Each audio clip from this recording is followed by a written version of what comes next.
Hello students, all is well. Welcome back again.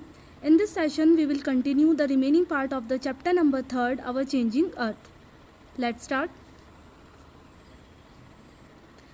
Our first topic is exogenic force. The word exogenic is derived from the two words exo meaning outside and genic means origin. Thus, the forces that work on the surface of the earth are called exogenic forces. In simple word, when the earth applied the force outside, that is exogenic force. These forces give rise to a great variety of landforms. In this process or in this force, the three processes are involved into that is gradation, weathering and erosion. So let us understand one by one the three processes. First we will understand gradation. The whole process of wearing away the earth crust by the external forces is called gradation. Second is weathering. Weathering refers to the slow or the gradual disintegration of rocks on the earth's surface by atmospheric agents like temperature, moisture, plants, animals, frost, human beings. This is what about weathering. And the third important process, that is erosion. Erosion is a common problem that you have heard today. Soil erosion is a common problem. So erosion means what? It is the wearing away of the landscape by different agents like water, wind and ice, etc. Now let's move to the another topic. The third topic is that major landforms working of running water or rivers. Students, various agents are responsible for the variation of landforms. But first we will understand running water and rivers. These are the two important agents responsible for the variation of landforms, or you can say that how does river works. We will see here. We can understand how does river works through this picture. What a beautiful picture, na? It captures the scenic beauty, or you can say that it's a beauty of natures. In this picture, you can easily understand the working of the rivers. What happens there? Water enters on the top side. Water enters on the top sides, and these water along itself carried pebbles, stones and eroded particles, and these eroded particles deposited into the river, and slowly these eroded particles deposited and created a plains fertile land, and these entire process is known as working of rivers. So clearly you can say that here the working of the rivers is the process in which water enters into the water enters on the top sides, and these waters carried itself stones, pebbles and eroded particles, and these particles deposited it into the rivers and create a fertile land. You know, Uttar Pradesh is the area where the largest deposit of alluvial soil, and alluvial soil is the fertile soil for the agriculture and most suitable soil for agriculture. Now let's move to the another functions of the river. In the previous slides we had discussed about that how does river works and created the plains fertile land, and in the slides we will discuss about that other formation of the rivers. The two pictures are given here. In the first picture, rivers formed S-like structure. Rivers formed S-like structure. In the second pictures, rivers formed cut-off lake. Let us understand one by one. S-like structure. How it happens? When the river enters the plains area, it twists and turns forming large bands. Known as meander. Meander is also known as snake-like structure. Another structure formed by river, that is cut-off lake. It is because due to continuous erosion and depositional activity along the sides of meander, the ends of the meander loop come closer. In due course of time, the meander loops cut off and forms cut-off lake. So these two creations are formed by the rivers. This is the working of rivers. Now our next topic, that is delta. So I hope you will understand that this is the picture of delta.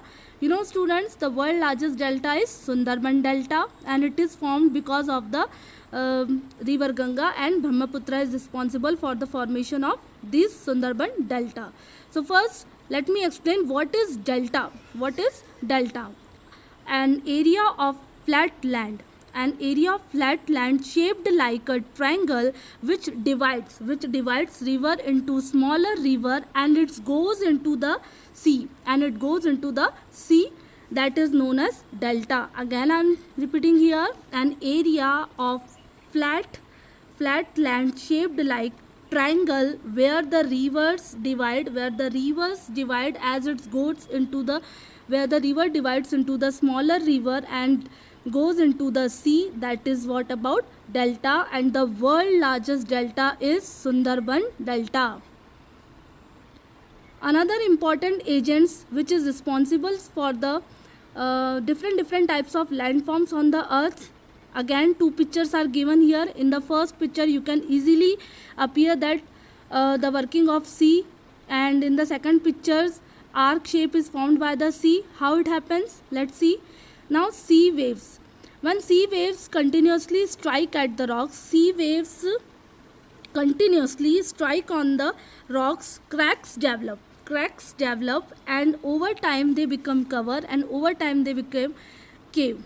When sea waves continuously strike at the rocks, cracks develops, and over time they became cave. So in this way, caves like a structure formed by the sea, or you can say that working of sea currents or waves. Second picture which is shown, the arc like structure. How it happens? When two caves approach one another form, either side of a headland, and unite, an arc is formed. That is in this way sea currents or waves formed the arc shaped. So it is all about the working of sea currents or waves. Now, working of glacier. Glaciers are river of ice. What is glacier? Glacier are river of ice, a mass land of ice. The ice mass moving down a slope under the impact of gravity is called a glacier. The glaciers on their downward journey carved out deep, wide, steep-sided and flat-floored valley, which is also known as U-shaped valley. In the second picture, which type of valley is created here? U-shaped valley. U for umbrella. U-shaped valley is created here because of the working of glaciers. The glaciers on the downward journey. When the glaciers on their downward journey carved out deep, wide, steep-sided and flat-floored valley, which is also known as U-shaped valley. I hope it is clear to all the working of the sea waves and currents and working of rivers. Now let us take the another example, or let us take the another agents. Working of wind and erosional landforms. Here there are two types of picture. In the first picture, mushroom like structure is formed, and in the second picture, sand dunes. So mushroom like structure is formed. How it happens? The rocks having broad upper parts and narrow base are called mushroom rocks. It is because of the wind. So wind is the agent responsible for the formation of mushroom like structure. The rocks having broad upper part and narrow base are called mushroom rocks.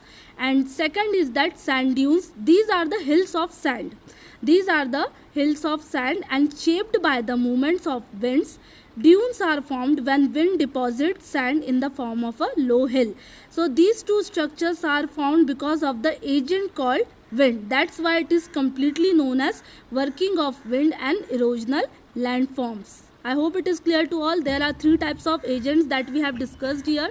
That is working of river, second working of glacier, third working of sea waves and currents, and fourth one that is working of wind and erosional landforms. Now let us take a recap of the chapter. Lithosphere, key points to remember. Lithosphere plates. What is lithosphere plates? It is a massive irregularly shaped piece of rock, solid rock, generally composed of both the continental and oceanic lithosphere. Second important point is there, earthquake. What is earthquake, student? An earthquake is a sudden vibration in the earth's crust that originates due to a natural cause. Seismic waves. The waves generated by an earthquake are called seismic waves. Third, volcanoes. It is an opening in the earth crust through which molten magma erupts suddenly. This is what about volcano. Weathering. It refers to the gradual disintegration of rocks by atmospheric agents like temperature, moisture, and plants. So this is the short summary of the chapters. I hope all of you like that